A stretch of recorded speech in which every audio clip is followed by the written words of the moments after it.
bilen notlarymyzyň biri bolup durýar. Türkmen halçylyk synotynyň şöhradyny dünýä ýaýmakda giň meçhurly işler durmuşa geçirilýär. Şolaryň hataryna hem häzirki wagtda Türkmen halysynyň UNESCO-nyň adamzadyň madde medeni mirasynyň sanawyna girizilmegi munyň özi Türkmen halçylyk synotynyň umumy adamzat gymmatlyklarynyň hataryna şöhratynyň barha beýge galýanynyň habar berýär. Häzirki wagtda Türkmen halysynyň bayram münasibetli ýurdumyzyň ähli ýerlerine bayramçylyk dawaralary, aýdym sarly şowkunly çäreler giňden ýaýbanlanyrlar. Anha şonu hem Türkmenawa şäheriniň gözel seýlegähleriniň biri bolan Çarbag seýlegähine Lebap vilayet häkimliginiň şeýle de Lebap vilayet medeniýet müdürliginiň Türkmenistanyň Dinanlar Birleşiginiň Lebap vilayet bölümi bilen bilelikde gurnamaklarına Türkmen halysynyň bayram münasibetli aýdym sarly dawara geçirildi. Bu dawara hem jemgyýetçilik guramalarynyň wekilleri hem işden gatnaşdylar. Şu dawaranyň dowamyna ýerine ýetirilen çykyşlarda Türkmen halysynyň wasfy giňden beýan edildi. Şular dogrusynda şeýle de häzirki wagtda hormatly prezidentimiziň taýsy tagalalarynyň netijesinde ýurdumyzda Türkmen halysynyň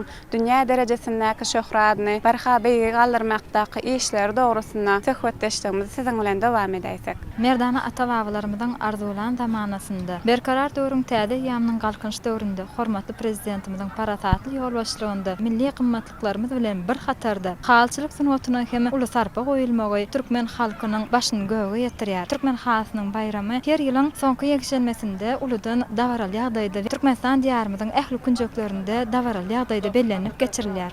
Gadymdan göz başalýan bu halçylyk synotymyz köp hatyrlyk tejribe esaslanýar. Bugünkü gün bolsa eksport görnüşli bähwetli işe beriligi öwrüldi. Türkmen ýaýlasyna baharyň gelişi, tebigatyň janlanyşyga tütköşük. Şeýle ajaýyplyklary seredeninde Türkmeniň kalby deýin päk gözelligi görmek bolýar. Bahar bägüllerine deňelýän mehriban gelin gyzlarymyzyň 10 barmağyndan sinnälen tokolan bu ajaýyp hallar hem şu owudanyň bir parçasy bolup durýar. Ene mamalarymyzdan bize miras halan bu inçe sunugat özüniň gözelligi, nepisligi, owudanyň nişany bolman eýsem ola taryhy geçmişiň üstüni açmakda hem uly gollanma bolup durýar. Çünki bu hallaryň her bir göli, her bir çitimi şol döwrüň bolup geçen wakalaryny, ýani şol döwrüň adamlarynyň şatlygyny, begencini, şol döwürde ýeten üstünlüklerini beýan etýär. Anha bugün hem Lebap vilayetynyň Türkmenawa şäheriniň Çarbag seýlegähinde haly bayramyna bagyşlanyp uly dawaraly çäre bellenip geçirildi. Bu çärede haly synotymyza degişli, milli mirasymyza degişli el işlerimiziň ýaýbanlandyrylmagy, bu çäre gatnaşdyran her biriniň göwnüni galkynlardy. Şu pursatdan peýdalanyp Türkmen halysynyň bayram münasibetli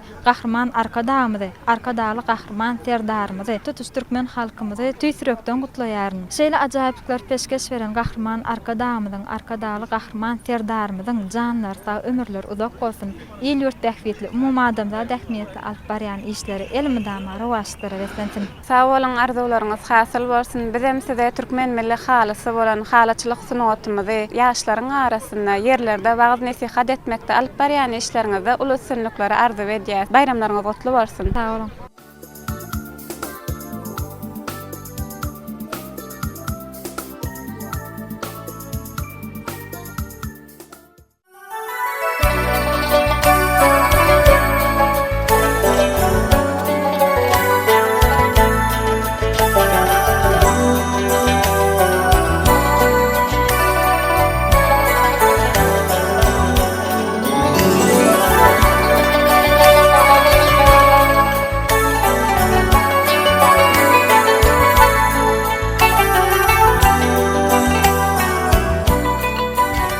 Berkarar döwletiň täze ýamynyň galkynyşy döwründe Günogorun akıllar şahiri, Mahtumulu Pragynyň döredijiligi çoňur öwrenilýär, hem de onuň mertebesine belen sarpa goýulýar. Gahrman arkadamyz akıllar şahirimiziň şahirany dünýäsiniň müň ýyllyklaryn dowamynda kemala gelen türkmen felsefesine, milletin kalbynyň owazyna, türkmen ruhunyň syýma sütünine öwrilendigini bellep, söz usadynyň dörejiligine ýokary baha berýär. Häzirki wagtda Mahtumulu Pragynyň ady dürli dillerde ýanlanýar. Akyl paýhasyna sarpa goýulyp, hormatyna bagyşlanyp ýurdumyzda, şeýle de dünýäniň dürli kunjaklaryna Mahtumulu Pragynyň heýkelleri oturdylýar. Garaşsyzlyk ýyllaryna Türkmenistanyň taryhyny öwrenmek, milli medeniýetimizi ösdürmek, hem de türkmen şahirleriniň dörejilik mirasyna wagt etmek maksady bilen uly işler alyp baryldy. Şahirin hormatyna Magtymyl adynaky halkara bayragy döredildi. Ýurdumyzyň vilayetlerindäki owalara, şaýollara şahyryň ady dakyldy. Türkmenistanyň ýaşlar uramasy hem akyllar şahyrynyň adyny göterýär.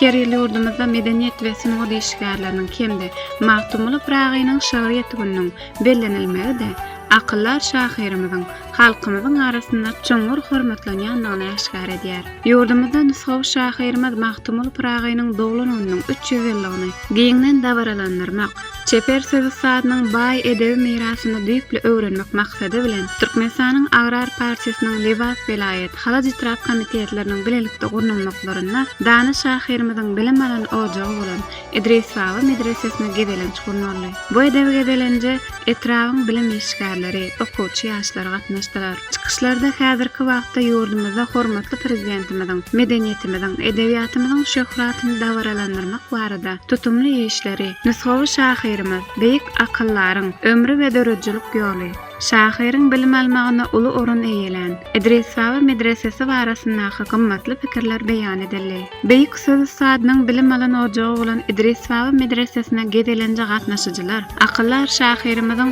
döredjiligini dünýä ýaymaga giň mümkinçilikleri döredýän gahrman arkadaly gahrman serdarymyza tüý süreklerinden çykýan alkyşlarlaryny aýtdylar.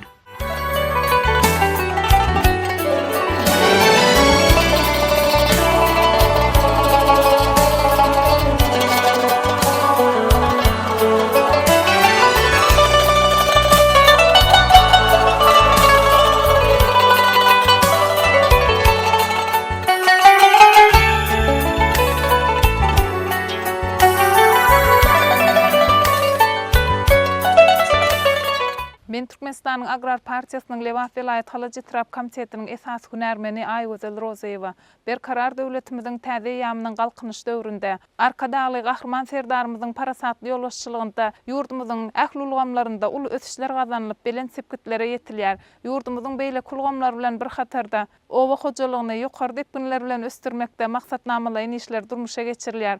Anha şu gün Türkmenistanyň Agrar Partiýasynyň Liwat vilayet komitetiniň hemde halaç itiraf komitetiniň şeýlede halaç itiraf merkezi kitapxanasynyň bilelikde gurnamagynda Pähüm Paýhas ummany Magtymyl Pragy ýylmazda şu Magtymyl Pragynyň bilim alan ojagy halaç itirafynyň çägindäki Idris Baba medresesinde gedelençleri gurnadyk. Şeýlede Türkmenistanyň Agrar Partiýasynyň halaç itiraf komitetiniň yglan etmeginde ýaş şahyrlaryň arasynda döredjilik bähsleşigi geçirilip, şol bähsleşikdäki ýeňiji bolan ýaş şahyrlary şol bähsleşigiň jemlenip şu ýerde Türkmenistan Agrar Partiýasynyň adyndan höweslendiriji sowgatlar bilen syýlaglandy. Bundan başga da dawaraly çäre gatnaşçylar kitap sergilerini, şeýlede muzey işlerini synlap, Magtymyl Pragynyň sözlerine, aýdym sazlaryny dinläp ruhy lezzet aldylar. Biz hem Türkmenistan Agrar Partiýasynyň işçi agzalary bolup, hormatly prezidentimiziň o vilayatynyň ýaşaýyş durmuş şertlerini gowlandyrmakdaky alyp barýan siýasatlaryny wagt etmek bilen şu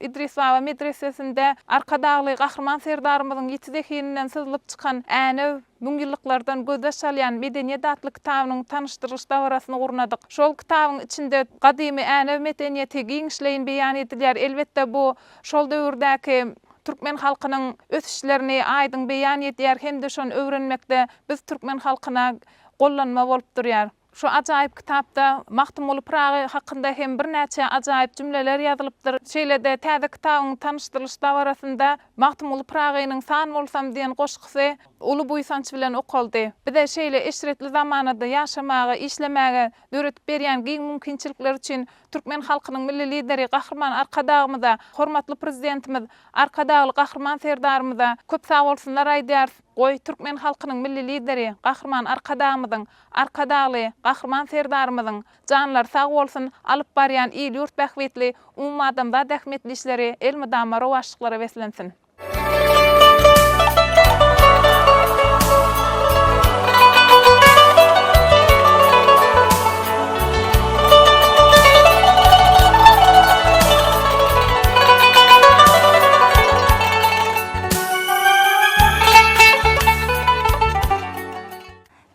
Halaç Etraf Agrar Partiýasynyň işçiň agzasy, Halaç Etrawynyň merkez kitaphanasynyň kitaphanatçysy Razakowa Solmaz şu günkü İdris Baba medresemizde beýik akyldar şahyrymyz Magtumul Pragynyň 300 ýyllyk ýubiley toýuna bagşlanyp uly çäre geçirilipdir. Şol çärede gahrman arkadağymyzyň, arkadagal gahrman serdarymyzyň äne 1000 ýyllyklardan göz başalýan medeniýet adly täze kitabynyň tanışdyrylyş dawarasy boldy.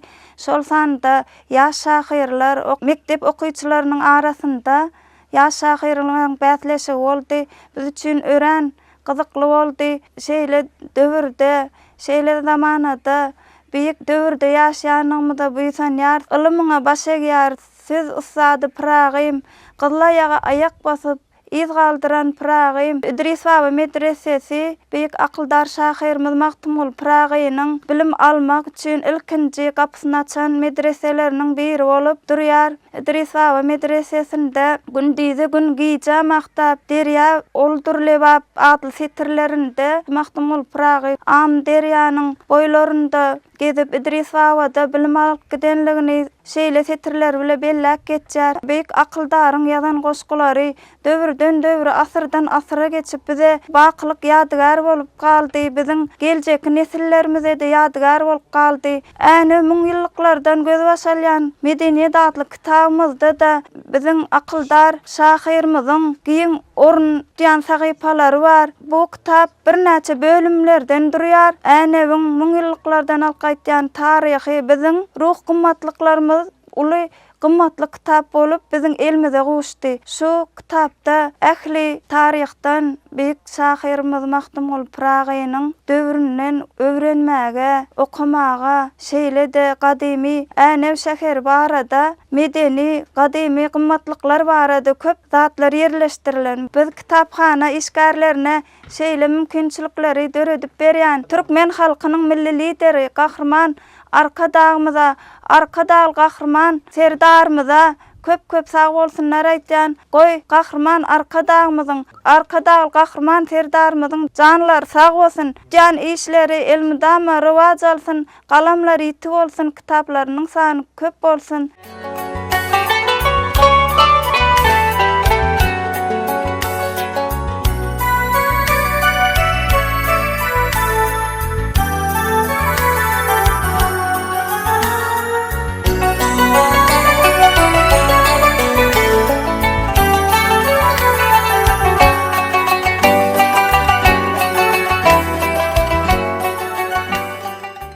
Ben Türkmenistanyň Agrar Partiýasynyň Halaç Etraf komitetiniň işçiň agzasy. Halaç Etrafynyň 31-nji orta mekdebining muallimi Gowhar Rahmanoğluwa berkarar döwletimiziň täze ýamynyň galkynşy döwründe Päkim paýhasymany Magtumul Pragy ýylynda türkmen halkynyň milli lideri gahrman arkadağymyzyň, arkadagal gahrman serdarymyzyň taýsyz tagallalar bilen türkmen halkynyň her bir güni toýdur bayramlara, şanly tenelere beslenýär. Päkim paýhasymany Magtumul Pragy ýylynda arkadagal gahrman serdarymyzyň ýetiz ekininiň Jowhar paýhasyndan dören äne 1000 ýyllyklardan göz başalýan medeniýet adly täze kitabyny türkmen halkyna şeýle de dünýä jemgyýetçiligine sowgat bermegi her birimizi begendirip göwünlerimizi ganatlandyrdy. Arkadagal gahrman serdarymyzyň bu kitaby gadymy Änew şäheriniň 2024-nji ýylda türk dünýäsiniň medeni paýtagty diýilip oglan edilmegine bagyşlanýar. Türk Soýun Hemýetçilik Geňeşiniň mejlisinde kabul edilen bu çözüget watanymyzyň halkara awraya eýediňi, şeýle de türkmen halkynyň umum adamzat medeniýetiniň ösüşine uly goşandygynyň dünýäde ikrar edilmesiniň subutnamasydyr.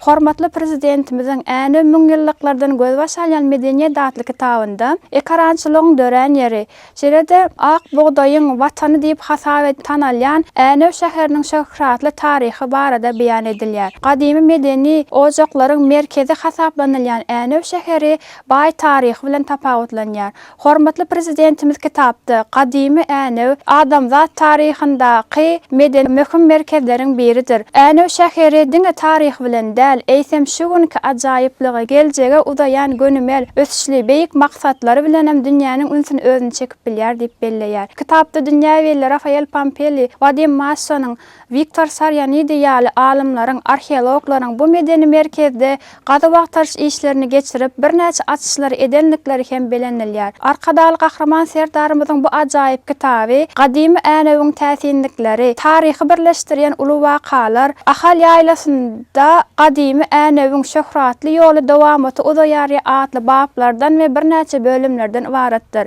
Eseriň taryhy birleşdirýän uly wakalar adly babynda Fähim Paýhasymany Magtymly Praga ýyl diýilip ad berilen 2024-nji ýylda ýurdumyzyň taryhynda ähmiýetli orun alan Änew şäheriniň türki dünýäsiniň medeni paýtagy diýilip yglan edilmeginiň şeýle-de dünýäde meşhur şahsiýet beýik türkmen şahyry Magtymly Pragaýynyň doglan gününiň 300 ýyllygyny ýokary derejede belenilmegi türkmen halkynyň umumlyklaryny birleşdirýär diýip aýdylýar. Arkadaly gahrman serdarymyzyň Änew dünýäniň maddi medeniýetiniň möhüm sahypalary bolsa, Magtymly Praga dünýäniň ruhy medeniýetiniň ösüşine uly goşan beýik şahsiýetdir diýip aýdylýar. Arkadaly gahrman serdarymyzyň bu dürdäne kitaby ýaş nesilleri milli ruhda terbiýelemekde hem gymmatly golýanma bolup durýar.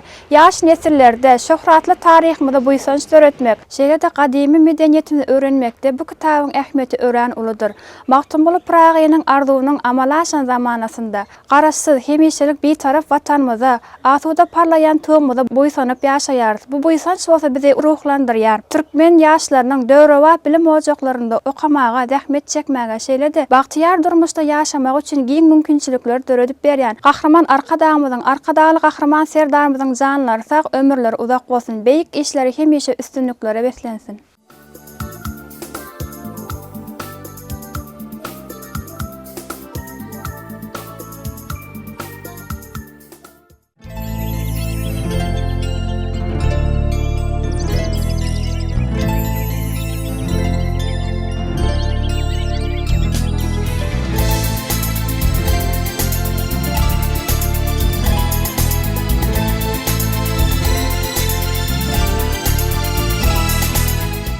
Berkarar döwletiň täze ýamynyň galkynyşy döwründe arkadaly gahrman serdarymyz hormatly prezidentimiziň taýsy tagallalary bilen ýurdumyzda daşy urşaw goramakda, watanymyzyň ekologik awadançylygyny öpjün etmekde alnyp barlayan tutumly işler hem özüniň anyk netijelerini berýär. Döwlet siýasatynda ýurdun ekologyny kadalaşdyrmakda sebäp ähmiýetli wajyp meseleleriň en çemesine seredilip geçilýär. Ýagny ýerleriň çölleşmegine, howanyň üýtgemegine garşy geçirilýän işler, ösümlikleriň hem haýwanlaryň belli bir görnüşleriniň ýitip ýok bolup gitmek howpyny aradan aýyrmak, dekarançylyk ýerleriniň şorlaşmagynyň we topragyň zaýylanmagynyň önümçilik besgalarynyň tebigaty ýetirýän täsiriniň öňüne almak ýaly möhüm meseleler elmydam öns merkezine saklanylýar. Ýurdumyzyň gözel tebigatynyň baý ösümlik hem haýwanat dünýäsiniň gorunyp saklanmagyna, ýurdumyzyň gözel tebigatynyň baý ösümlik we haýwanat dünýäsiniň gorulyp saklanylmagyna,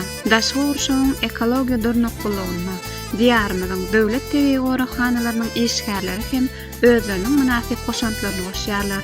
Bu wagtda ülkemizin günnägör sebätinde hem uly işler alınıp barylýar. Ýeri gelende bellep geçsek, watanymyzyň günnägör vilayetiniň çäklerini döwlet tebii gorakhanalarının öçüsi, ýagny Repetek döwlet biosfera tebii gorakhanasy, Amderiýa döwlet tebii gorakhanasy hem-de Köýtenä döwlet tebii gorakhanasy ýerleşýär. Olar biri-birinden tebigatynyň öz boluşly aýratynlygy, özlerine mahsus ösümlik we haýwanat dünýäsi, täsirlikleri hem deňsiz taýsyz gözellikleri bilen tapawutlanýar. Döwlet tebii gorakhanalarına, şeýle-de tebigatymyzyň gözel kunjaklaryna jemgyýetçilik guramalarynyň hem-de velayet polisiýa müdürlüğiniň ýanan howpsuzlygy bölümi bilen birlikde guramagyna geçirilýän okuw maslahatlarydyr. Dörli wagt nasihat çäreleri hem çoňur many mazmuny eýe bolup täsirli we özne çekijiligi bilen tapawutlanýar. Ýa-ni ýakynda Türkmenistanyň tebigaty goramak jemgyýetiniň Lewat vilayet bölüminiň, Lewat vilayet polisiýa müdürlüğiniň ýanan howpsuzlygy bölüminiň Köýtenä döwlet tebii gorakhanasy bilen birlikde guramagyna,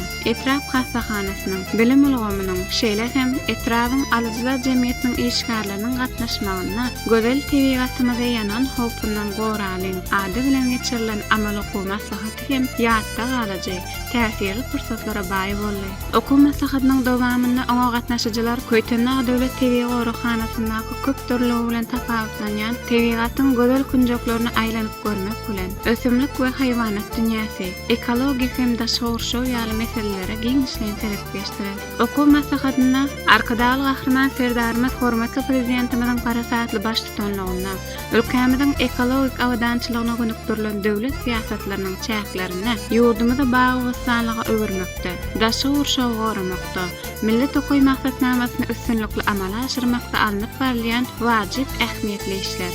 Şol sanna ülkemizin döwlet gorukhanalaryna ösümlik we haýwanat dünýäsini alymy taýdan öwrenmekde hem gorak saklamakda geçirilýän işler dogrusynda hem aýratyn aýdylyp geçirildi. Oku maslahatyna gatnaşyjylar tebigatda börek biläjek ýangyllaryň öňüni almakda bildirilýän talaplar. Bu wagtda geçirilmeli işler barada hem pikir alýşdylar. Tebigy meskenleriň gözelliklerini gowrap saklamagy, ilat köpçüligine wagt etmegi maksat edýän gerelenişler Türkmenistanyň Demokratik Partiýasynyň köýtönä Kerketrap komitetleriniň hem-de kärdişler akalaşyklarynyň etrap birleşmeleriniň gurulmaklaryna hem geçirildi. Olar berkarar watanymyzyň ekologik awdançylygy uğruna ýygyderli aladalanýan arkadaly gahrman serdarymyza, halkymyzyň milli lideri gahrman arkadamyza alkyşny, hoşalyk sözlerini aýtdylar.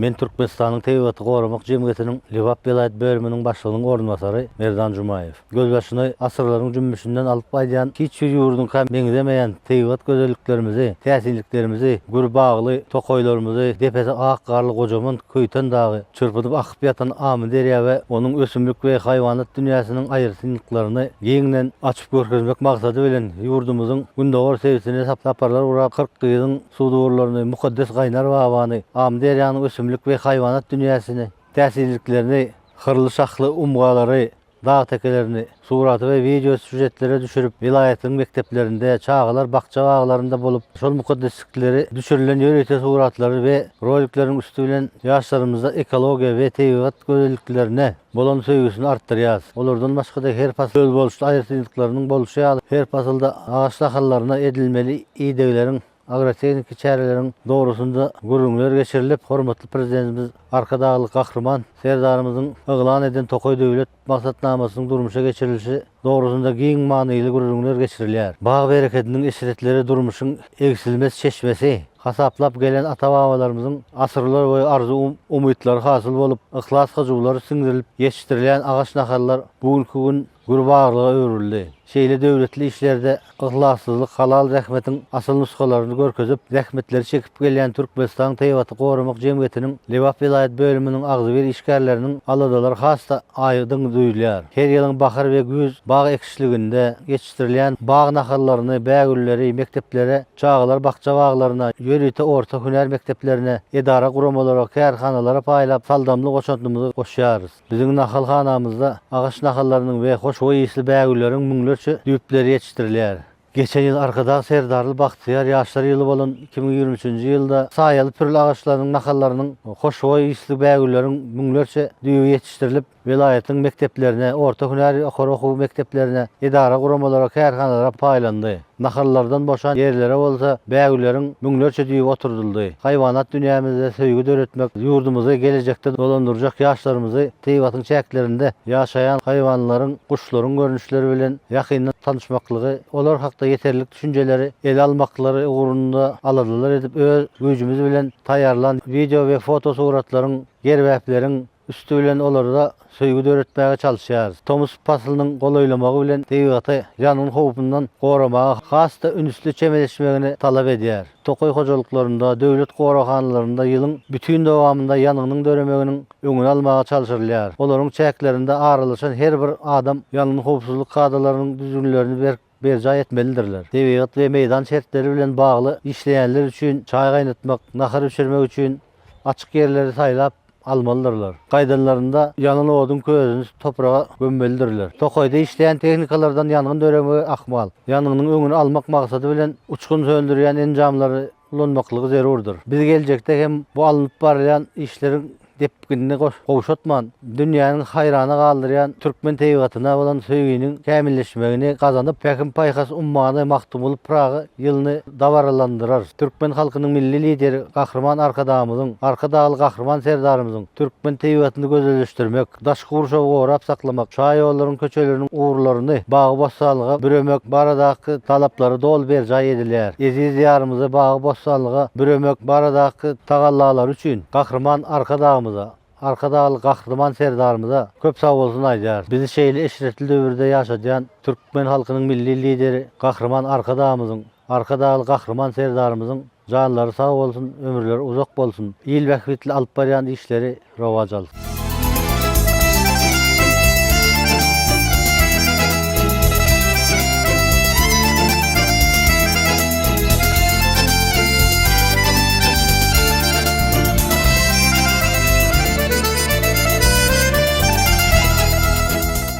Men Türkmenistan alym bilimi işgärleriniň Kärdisler Goşunyň işçiň agzasy, Kökendagy Etranyň 20-nji orta mektebiň taryhy jemgyýeti öğrenç muallimi Röşen Dikbulat. Ha şu gün gözel Kökendagyň ajaýyp künjeklerine Kärdisler Galaşgynyň guramaklygyna gezelenje geldik. Ülke bilen dar gözellikler hakynda aýdylanda Kökendagyň ady bilen, ýani onuň taryhy bilen baglanşykly gyzykly görüňleri size aýdyp geçesim gelýär. Şu ýerde Kökendagyň ady, Köyten sözüniň manysy hakynda ilki düşündürüş berip geçemizde. Bu sözde iki sany söz biridir. Hem Türk hem de Parsi dillerinden gelip çıkan Köyten sözü Kuhi Fars sözünde da, Keng Türk dilinde tang ya da tang sözü manasyny bildirip, yani kıyın, geçmesi kıyın bolan da diyen manyny berýär. Adimi Türkmen dilinden tercüme edilende bolsa bu Köyten da sözümüz çuň hanalar ya da gory diyen manyny berýär.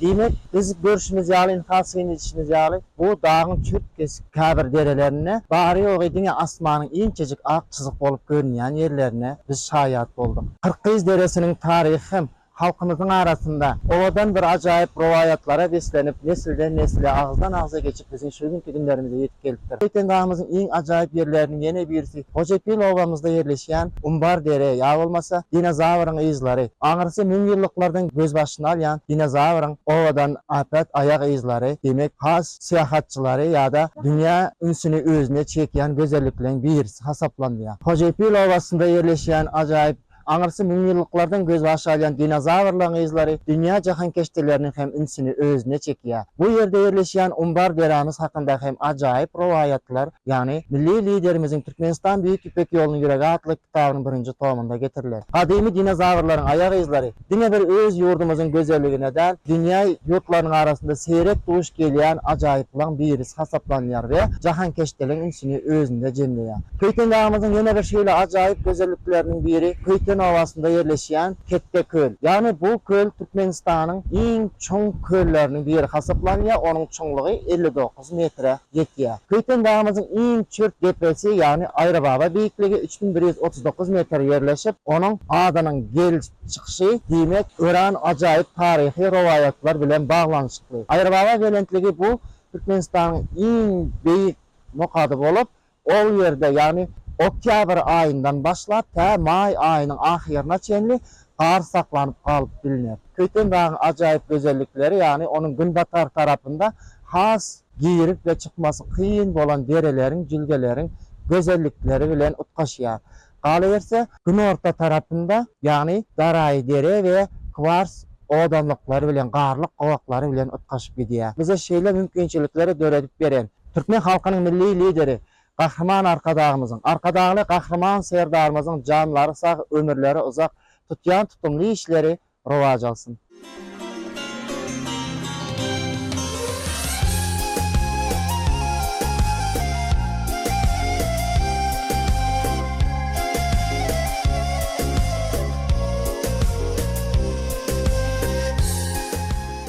Men alym bilim işgärleriniň, käder şarkaşyklarynyň, Kötündag etrap geňeşiniň esas günämen Rozplu serdar. Ynha biz bugun jemgyýetçilik guramalaryny bilen bilelikde Kötündagyň gözel ýerlerine gezelinje geldik. Kötündag hakda söz açylynda ulu sebepler boýunça owaklaryň täsirlikleri barada aýdyp geçsek, Kötündag hakda söz açylynda bu sebepleri duş ýerlerimizde owaklary hem duş aýdyp geçmesek bolmaz.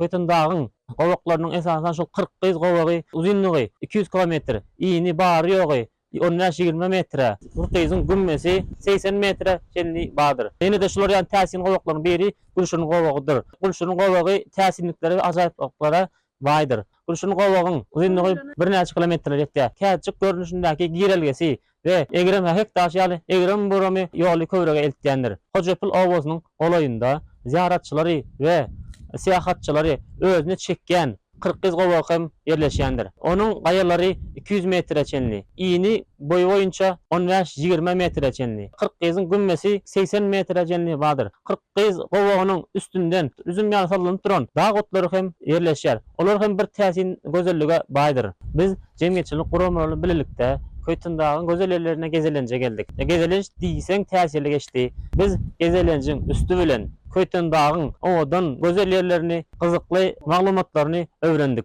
Biz şu maglumatlary alyp barýan işlerimizi wagaz näsihatyň üstü bilen halkymyza ýetireriz. Bize şeýle mümkinçilikleri döredip berýän Türkmen halkynyň milli lideri Gahrman Arkadağymyzyň, Arkadaly Gahrman serdarymyzyň janlary sag, ömürleri uzak bolsun. Diýen tutumly işleri rowaj alsyn.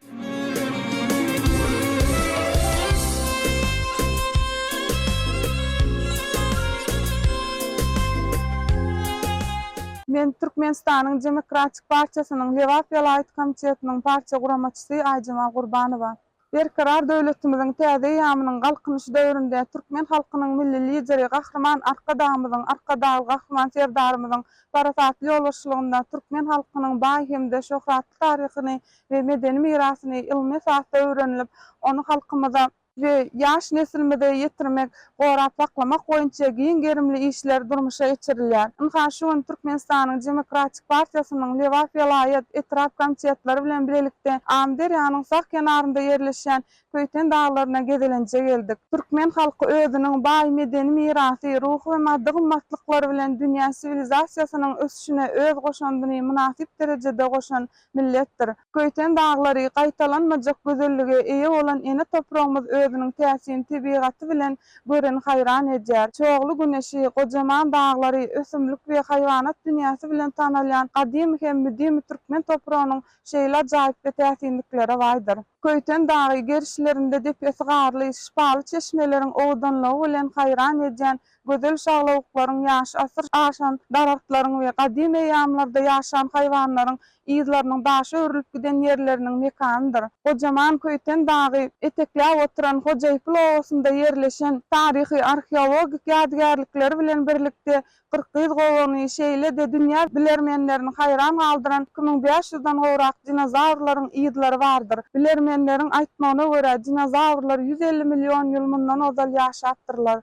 Bundan başga Türkmen tebigatynyň bu günjegi Köýten dag özüniň Türkmenistanda iň beýik nokady Aýrybaga depesi 3139 metr, umbar dere şaglawy 27 metr belentlikden aýdýar. Köýten owasynyň golaýyndaky gadim Ulu Çınar agacy, 500 ýaşly arça agacy, Melhem suwly gaýnar çeşmesini aly bersede, ýer asty gowaklary bilen bütün dünýäde meşhurdur. Köýten dagyň ýene bir täsinligi bu ýerde seyrek duş elýän ösümlikler we haýwanat dünýäsiniň baýlygy bilen tapawutlanýar. Köýten dagda ösýän goz agacy, arnap tokoýly, zerewşan arçasy, buzuguyruk kömelegi aýratyn öwrenmäge münasipdir. Dünýäniň başga ýerlerinde duş gelmeýän Köýten kör baglyk hem bir gorak astynda saklanýar.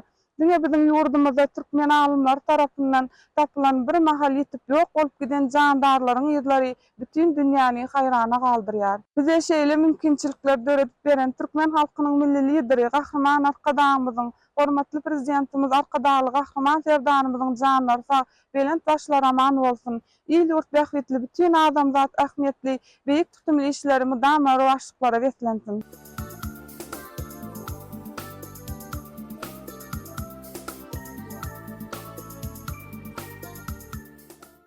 Toylara wesledik, ajaýyp ýurdy. Owadan diýarda owadan ýaşaň.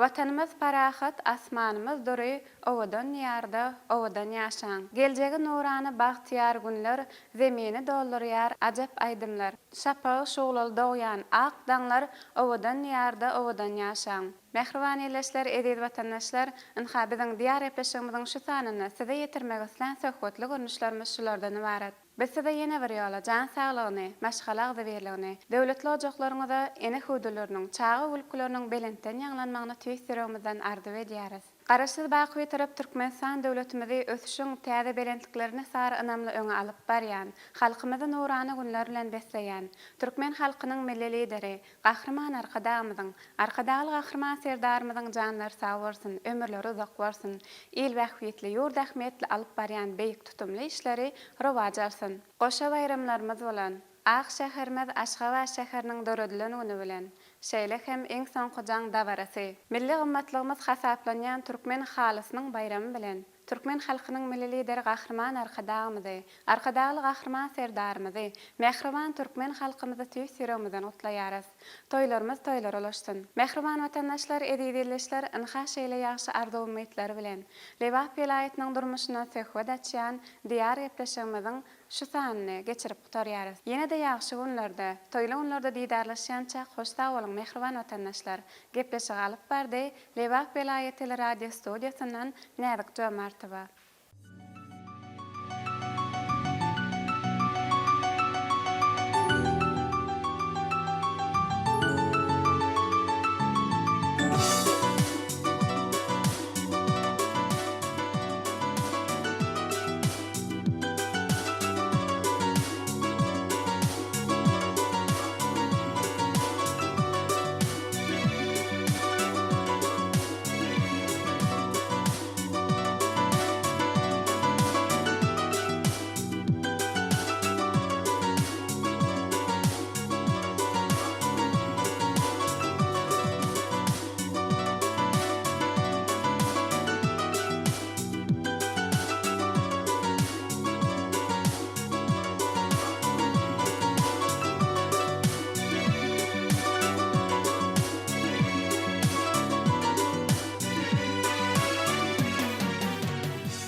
Mehriban adamlar, şunun bilen Altınasır Türkmenistan teleýälimi şu günkü işini jemleýär.